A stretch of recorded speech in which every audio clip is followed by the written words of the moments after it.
बहुत स्वागत है आपका। मैं हूं आपके साथ प्रिया सिंह सोमवंशी। सीट शेयरिंग पर बात और कन्वीनर का चुनाव करने के लिए आज इंडिया अलायंस की मीटिंग हुई और इस मीटिंग में वही हुआ जिसकी आशंका जताई जा रही थी। जब से इंडिया अलायंस बना है तभी से कई लोग ये कह रहे थे कि एंटी मोदी मोर्चा बनाने के नाम पर एकजुट नेताओं ने इंडिया अलायंस भले ही बना लिया हो, लेकिन अहम मुद्दों पर इनके बीच सहमति बनना उतना ही मुश्किल होगा जितना मुश्किल मेढक तौलना। आज जब इंडिया अलायंस के नेताओं की वर्चुअल मीटिंग शुरू हुई तो समाजवादी पार्टी, तृणमूल कांग्रेस और शिवसेना के उद्धव ठाकरे ग्रुप के बड़े नेता इसमें शामिल ही नहीं हुए। खैर, जो नेता वीडियो कॉन्फ्रेंसिंग के जरिए जुड़े थे उन्हीं ने सीट शेयरिंग और इंडिया अलायंस के संयोजक पद को लेकर चर्चा भी शुरू की, लेकिन कन्वीनर पद को लेकर कोई भी फाइनल फैसला नहीं हो पाया। कहा यह जा रहा है कि कुछ नेताओं ने बिहार के मुख्यमंत्री नीतीश कुमार को इस गठबंधन का संयोजक बनाने का प्रस्ताव रखा, लेकिन नीतीश ने इसे ठुकरा दिया।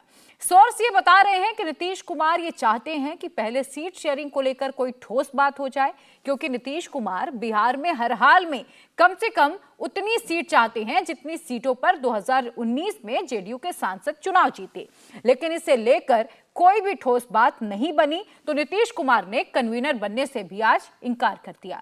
अब चूंकि संयोजक पद पर कोई सहमति नहीं बनी तो फिर आनन फानन में यह फैसला लिया गया कि मीटिंग में कुछ तो ऐसा ठोस फैसला हो जिससे यह मैसेज बाहर जाए कि आज की यह मीटिंग सफल रही है। ऐसे में कांग्रेस अध्यक्ष मल्लिकार्जुन खड़गे को इंडिया अलायंस का चेयरपर्सन बनाने का फैसला लिया गया, लेकिन अब सवाल यह है कि क्या इंडिया अलायंस मल्लिकार्जुन खड़गे का नाम प्रधानमंत्री पद के लिए भी आगे करेगी? वैसे अगर इंडिया अलायंस खड़गे पर दांव लगाता है तो उसे कुछ फायदे भी मिलने की संभावना है। देखिए, मेरी सहयोगी विजय लक्ष्मी भी मेरे साथ इस वक्त जुड़ी हुई हैं। विजय लक्ष्मी, सबसे बड़ा सवाल यह कि अचानक से एक तो चेयरपर्सन का नया पद निकाला गया और मल्लिकार्जुन खड़गे को चुन लिया गया, इससे क्या सियासी फायदा मिलेगा? देखिए, ये जो प्रपोजल है ये शुरुआत में प्रिया दिया गया था टीएमसी की तरफ से। टीएमसी की तरफ से ये प्रपोजल आया था कि अगर मल्लिकार्जुन खड़गे जो कि दलित समाज से आते हैं और पॉलिटिक्स में भी काफ़ी लंबा उनका अनुभव है और एक अच्छी छवि है, उम्र का भी अगर आप बात करें तो काफ़ी लंबा अनुभव उनका जो है वो राजनीति में है, राजनीति के मंझे हुए खिलाड़ी उन्हें लोग कहते हैं। तो इसलिए पहला प्रपोजल मल्लिकार्जुन खड़गे को अलायंस का चेयरपर्सन बनाने का जो है वो टीएमसी की तरफ से आया था।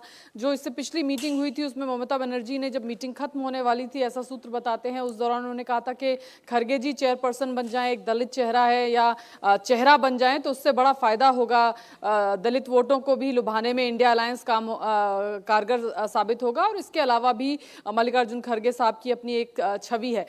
तो आज की जो मीटिंग है उसमें चेयरपर्सन मल्लिकार्जुन खड़गे जो कांग्रेस के अध्यक्ष हैं उनको इंडिया अलायंस का बना दिया गया, लेकिन पेच फंसा हुआ है कि कन्वीनर कौन बनेगा।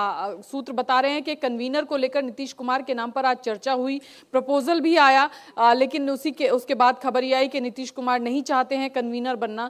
तो ऐसे में लिहाजा आज की मीटिंग में यही चर्चा हुई कि नीतीश कुमार से भी तमाम दल के नेता बातचीत करेंगे और इसके अलावा ममता बनर्जी, क्योंकि ममता बनर्जी नीतीश कुमार के नाम को लेकर असहज थी पहले, उनसे भी बातचीत की जाएगी। नीतीश कुमार को भी शायद मनाने की कोशिश एक बार फिर से इंडिया अलायंस के तमाम नेता करेंगे ताकि उन्हें कन्वीनर जो है वो नियुक्त कर दिया जाए। अब देखना होगा कि नीतीश मानते हैं या नहीं मानते हैं, क्योंकि नीतीश शुरू में इच्छुक जरूर थे लेकिन उसके बाद में इस तरह की खबरें आई कि वो चाहते हैं कि पहले सीट शेयरिंग और तमाम चीज़ों पर बातचीत हो जाए और फिर उसके बाद कन्वीनर या बाकी तमाम चीज़ों पर जो है वो डिस्कशन हो। लेकिन आज की मीटिंग में प्रपोजल रहा, उसके बाद नीतीश ने मना किया। अब देखना होगा कि क्या इंडिया अलायंस के पार्टनर्स जो हैं वो नीतीश कुमार से इस पर आगे बातचीत करेंगे, क्या उनको मनाने में कामयाब होंगे या फिर सिर्फ बात जो है वो टाइमिंग पर अटकी हुई है कि सीट शेयरिंग और बाकी तमाम चीज़ें हो जाएं और फिर उसके बाद कन्वीनर वगैरह पर कोई चर्चा की जाए। बिल्कुल विजय लक्ष्मी, चूंकि अब सिर्फ 3 महीने का वक्त बचा है, ऐसे में अभी तक सीट शेयरिंग को लेकर कोई फॉर्मूला नहीं निकलना वाकई इंडिया अलायंस के लिए चिंता की बात है। आप बने रहिएगा। इंडिया अलायंस की पार्टियों में सहमति बनना कितना मुश्किल है इसका अंदाजा इसी बात से आप लगा सकते हैं कि जिन राज्यों में लोकसभा की करीब 1/3 सीटें हैं उन राज्यों के बड़े विपक्षी नेता इस मीटिंग में शामिल ही नहीं हुए। हम बात करें उत्तर प्रदेश, महाराष्ट्र और पश्चिम बंगाल की। यूपी में लोकसभा की 80 सीटें हैं, महाराष्ट्र में 48 जबकि पश्चिम बंगाल में 42 सीट है। लेकिन ना तो अखिलेश यादव पहुंचे, ना ही ममता बनर्जी पहुंची और ना ही उद्धव ठाकरे।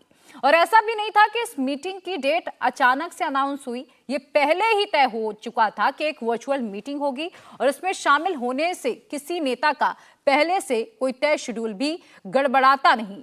फिर भी ये नेता इंडिया अलायंस की इस मीटिंग में शामिल नहीं हुए। सोर्स ये बता रहे हैं कि मीटिंग में सबसे ज्यादा नाराजगी ममता बनर्जी की गैर मौजूदगी को लेकर थी। मीटिंग में आए नेताओं का यह मानना था कि ममता जैसी सीनियर लीडर को इस मीटिंग को सीरियस लेना चाहिए था और इसमें शामिल होना चाहिए था। मेरे पॉलिटिकल एडिटर देवेंद्र पराशर भी मेरे साथ स्टूडियो से जुड़े हुए हैं। देवेंद्र, इन तीन बड़े चेहरों का ना पहुंचना इस मीटिंग में क्या इशारा कर रहा है? बीजेपी लगातार जो इंडिया अलायंस के बनने से ही कह रही है, क्या इंडिया अलायंस उसी ओर आगे बढ़ रहा है? बिल्कुल, और ऊपर से भले ही इसको संतरा के तौर पे दिखाने की कोशिश की जाएगी, संतरा के ऊपरी कवर के तौर पे, लेकिन संतरा के अंदर क्या रहता है हम सभी जानते हैं। अंदर इतने खांचे हैं, इतने सारे फांके हैं उसमें कि उसको उस गैप को भर पाना बहुत मुश्किल हो रहा है। आप सोचिए कि कितना बड़ा एक तरह से एम्बैरेसमेंट है कि जब आप ऐसी बैठक में जाते हैं, और इस बैठक में एक तो आप टॉप लीडर्स की ये बैठक थी, उसमें इन लोगों का ये कह के नहीं आना कि कोई प्री शेड्यूल प्रोग्राम है। वर्चुअल मीटिंग तो आप कभी भी कर सकते हैं, पूरे दिन में कभी भी कर सकते थे, शाम में कर सकते थे, कभी भी ये समय निकाला जा सकता था, वो नहीं हो रहा है। दूसरी चीज़ की जो फैसला आपको लिया जाना था, अब ऐसा तो नहीं हो सकता ना कि वो अचानक उससे वहाँ से दिमाग में आया हो कि चेयरमैन बना देते हैं मल्लिकार्जुन खड़गे को, कन्वीनर बनाते हैं नीतीश कुमार को। ये पहले से ये बात रही होगी, और वहाँ पर जब आप बोर्ड पे जाते हैं तो आमतौर पर ऐसा फैसला करने से पहले अनौपचारिक तौर पे एक सबकी सहमति ले ली जाती है, और उसमें कमोबेश अगर चीज़ों को समझाना पड़े, बताना पड़े तो वो कर लिया जाता है। उसके बाद आप फाइनली औपचारिक तौर पर टेबल पे आते हैं, जिसमें सिर्फ मुहर लगाने की प्रक्रिया होती है या औपचारिक तौर पे बातें करने की। वो भी नहीं हुआ। हमारे सोर्सेज का ये कहना है कि आज कोशिश ये की जा रही थी कि जैसे बैठक खत्म होगी उसके बाद बाकायदा इसका अनाउंसमेंट किया जाना था चेयरपर्सन और कन्वेनर को लेके, और उस बैठक में भी इस बात को कहा गया, लेकिन नीतीश कुमार के ऐतराज के चलते अनाउंसमेंट तक नहीं हुआ। तो ये अपने आप में बताता है कि ये इस प्रकार का गठजोड़ अभी भी वो स्मूथ ट्रैक नहीं पकड़ पाया है जो कि पकड़ लेना चाहिए था, और समय बहुत कम है। सामने जब अपोजिशन में बीजेपी इतनी मजबूती के साथ अपना सारा कार्यक्रम कर रही है, वहाँ पर गठबंधन बनाकर अगर आप इस तरह से अभी भी डिफरेंस ऑफ ओपिनियन में हो, जैसे आज बैठक में नीतीश कुमार ने ये कहा कि लालू प्रसाद यादव को संयोजक बनाया जाना चाहिए, चेयरपर्सन कांग्रेस की तरफ से होना चाहिए, कांग्रेस पार्टी कह रही है कि नीतीश कुमार को संयोजक बनाया जाना चाहिए, कई सारे लोगों ने कहा कि नीतीश कुमार को संयोजक बनाना चाहिए। ये सारी चीजें बता रही हैं कि डिफरेंसेस बहुत ज्यादा हैं। बिल्कुल, विरोधाभास बहुत ज्यादा है, और बीजेपी को सवाल उठाने का मौका भी इंडिया अलायंस के नेता लगातार खुद ही दे रहे हैं। आज हुई इंडिया अलायंस की मीटिंग में क्या हुआ, ये हमने आपको मोटे मोटे तौर पर बता दिया, समझा दिया। इस मीटिंग में जो एक और अहम सियासी घटनाक्रम हुआ वो ये था नीतीश कुमार का इंडिया अलायंस का कन्वीनर बनने से इंकार करना।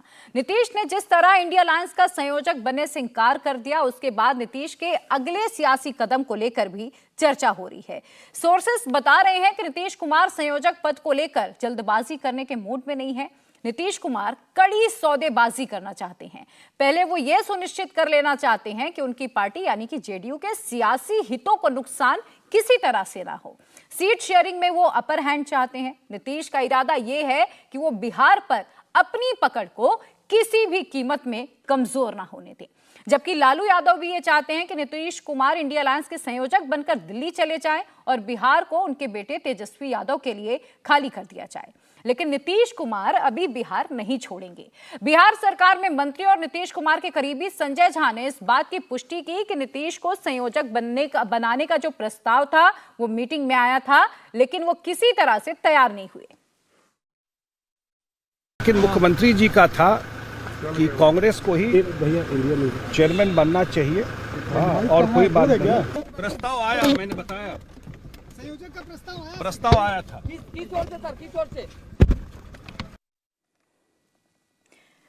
देवेंद्र, आपने संजय झा को सुना, वो कह रहे हैं प्रस्ताव आया था मीटिंग में लेकिन नीतीश कुमार ने इंकार कर दिया। क्या नीतीश कुमार अभी एक जानबूझकर पॉलिटिकल प्रेशर बनाने की कोशिश कर रहे हैं कि पहले सीट शेयरिंग पर तय कर लीजिए कितनी सीटें मिलनी है, कितनी सीटें नहीं मिलनी है, और अब पूरी तरह से जो गेंद है वो कांग्रेस के पाले में चली गई? और नीतीश कुमार अगर अभी कन्वेनर का पद ले रहे हैं या लिए होते तो वो उनके लिए कम फायदे की स्थिति थी, नहीं लेकर उनकी पोजिशनिंग ज़्यादा अच्छी है। पोजिशनिंग इस लिहाज से आप समझें कि पहली बात तो ये कि जब उनको कन्वेनर बनना था तो उसमें काफ़ी समय उनको चाहिए था, और उस लिहाज से वो ये चाहते कि कन्वेनर के तौर पर ही अपने आप को प्रोजेक्ट कर दिया जाए कि पीएम कैंडिडेट हैं और एक माहौल बनाया जाए अपने पक्ष में। वो तो हुआ नहीं।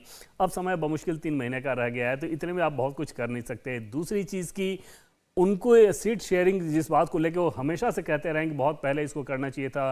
पब्लिकली उन्होंने कहा कि कांग्रेस पार्टी तो कर्नाटक के चुनाव में, राज्यों के चुनाव में व्यस्त है, ये सीट शेयरिंग पे कहाँ ध्यान दे रही है। तो वो सारी चीज़ें भी उनके अंदर खटास के तौर पे थी। और तीसरी चीज़ ये कि अब अगर नीतीश कुमार को फिर से कोई अगला कदम चलना है, जिसको लेकर बिहार में हमेशा से इस बात को लेकर कयासबाजियाँ होती है, और ऐसा नहीं है कि ये सिर्फ जर्नलिस्ट करते हैं। आप बिहार में बीजेपी या आरजेडी तो छोड़िए, जेडीयू के नेताओं से बातचीत कीजिए तो वहाँ पर भी आपको ये चर्चाएं दिखेगी कि क्या नीतीश कुमार फिर से कुछ करने वाले हैं। तो उन सारी परिस्थितियों को देखते हुए समझाया जा सकता है कि नीतीश कुमार ने शायद बेटर बार्गेन पोजीशन में अपने आप को अभी रखा है। अगर बहुत ज़्यादा इधर से मनाया गया तो आप समझ सकती हैं कि ऑलरेडी वो अच्छे पोजीशन में रहेंगे कि हमारी शर्तों को मारो तब मैं संयोजक बन रहा हूँ। अगर नहीं बन रहे हैं तो उनके लिए अपने सारे ऑप्शन खुले रहेंगे। यानी कि अगर प्रधानमंत्री का नहीं तो कम से कम मुख्यमंत्री का पद बरकरार रहना चाहिए बिहार के भीतर। आप ही की बात को आगे बढ़ाते हुए मैं विजय लक्ष्मी के पास जा रही हूं। विजय लक्ष्मी, सीट शेयरिंग को लेकर कोई फॉर्मूला नहीं बन पा रहा, क्या इसकी एक बड़ी वजह यह है कि आरजेडी जेडीयू के बीच जो बिहार में चल रहा है, टीएमसी और कांग्रेस के बीच जो बंगाल में चल रहा है, कांग्रेस और अखिलेश यादव के बीच जो यूपी में चल रहा है, इसी कलह के चलते क्या अभी तक सीट शेयरिंग का कोई फॉर्मूला नहीं निकला? देखिए, उन राज्यों में सीट शेयरिंग को लेकर ज्यादा दिक्कत हो रही है जहां पर पिछले चुनावों में कांग्रेस और वो उस राज्य का वो घटक दल जो है वो अलग अलग चुनाव लड़ा था। मतलब मसलन पश्चिम बंगाल में पिछली बार लेफ्ट के साथ कांग्रेस पार्टी ने चुनाव लड़ा था। इस बार एक नए समीकरण में शायद वो ममता बनर्जी के साथ अलायंस करें। हालांकि कोई ऑफिशियल अभी तक इसको लेकर अनाउंसमेंट कांग्रेस पार्टी ने नहीं किया है, लेकिन मोटा मोटी लगता है कि अलायंस वहां पर होगा। ऐसे ही बिहार में पिछली बार के चुनाव देखें तो आरजेडी और कांग्रेस जो है वो चुनाव जो है वो वहां पर अलग समीकरणों का चुनाव था। जेडीयू बीजेपी के साथ मिलकर के चुनाव लड़ी थी। तो ऐसे में सीट का कोई पास्ट प्रेसिडेंस नहीं है कि इस आधार पर सीट शेयरिंग इस बार कर लीजिए। ऐसे में खींचतान जो है इन राज्यों में ज्यादा मची हुई है जहां पर पिछली बार सब दल अलग अलग उन्होंने चुनाव लड़ा था। और बिहार में भी नीतीश कुमार अपनी सीटें नहीं छोड़ना चाहते हैं। आरजेडी भी चाहती है कि जितनी सीटों पर पिछली बार लड़ी थी उतनी सीटों पर कम से कम इस बार भी लड़े। बिल्कुल विजय लक्ष्मी, और जो लगातार आरोप ये लग रहे थे कि मन भी नहीं मिले, मत भी नहीं मिले, और वही बानगी अब आज की जो मीटिंग हुई उसमें नजर भी आई। बहुत शुक्रिया आपका तमाम अपडेट के लिए।